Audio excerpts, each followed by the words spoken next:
Embalming is a way whereby we temporarily look after a body and preserve it from going off and going sort of in a nasty condition. We in fact remove the blood from the venous system and replace it with a solution of formalin or a similar substance at the moment, such as glutaraldehydes and formaldehyde. It depends greatly on why the person died, the cause of death that is, and when and what the body's been treated with. It has a big effect, but generally speaking 2 or 3 weeks is no problem to us.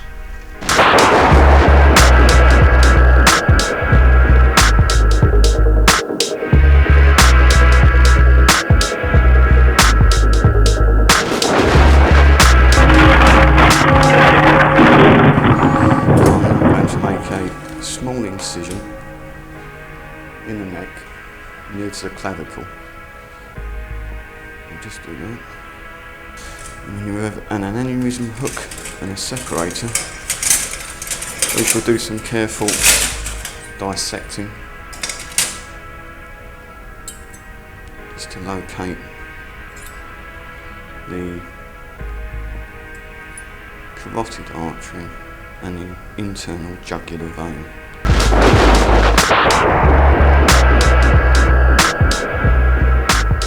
Embalming is the mechanical process of injecting the arterial fluid into the arteries of the body, and it will then follow the arterial system and diffuse into all parts of the body.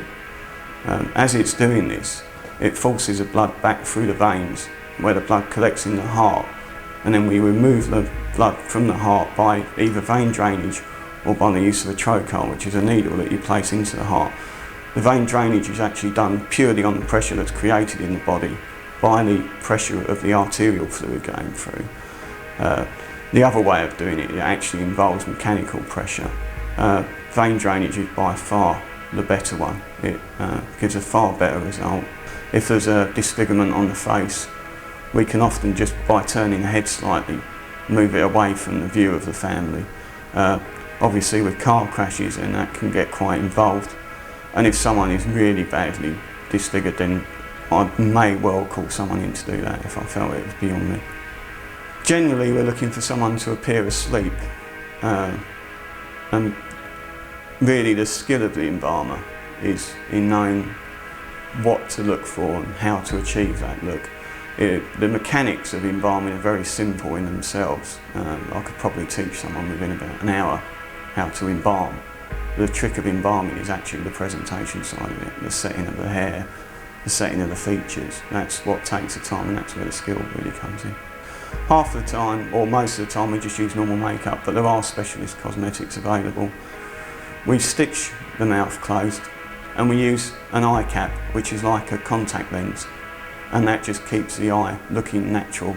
And we often put this callip, as it's called, which is a slightly tacky stuff, onto the surface of that eye cap, and that just helps keep the eyes closed.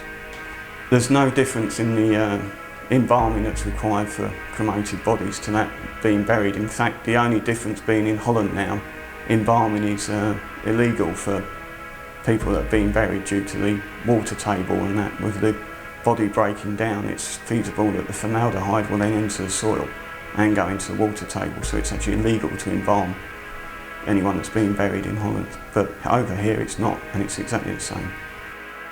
As with everything with embalming, you have got to be extremely careful if using any of these specialist fluids that help fill the tissue back out. Sometimes you can either use too much pressure, or use too much embalming fluid in itself, and you can actually call what they call blow the features, which sounds terrible. What it just means is that you've forced the tissues out more than is a natural appearance.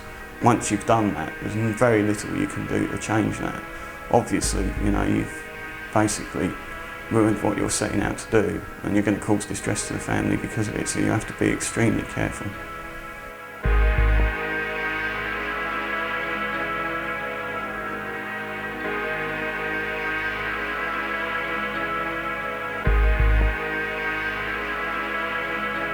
Before this conversion took place, it was a tiny little embalming theatre.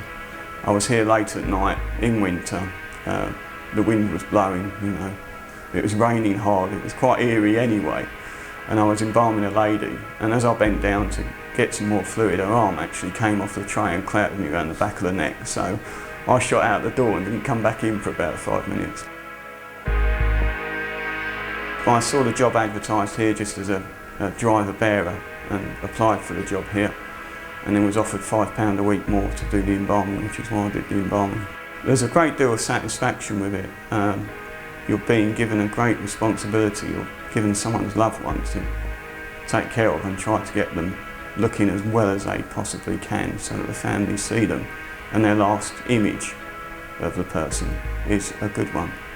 So it can be very warm. It can be very frustrating as well, though. There are a lot of frustration, so. But generally it's sounds strange, but an enjoyable job.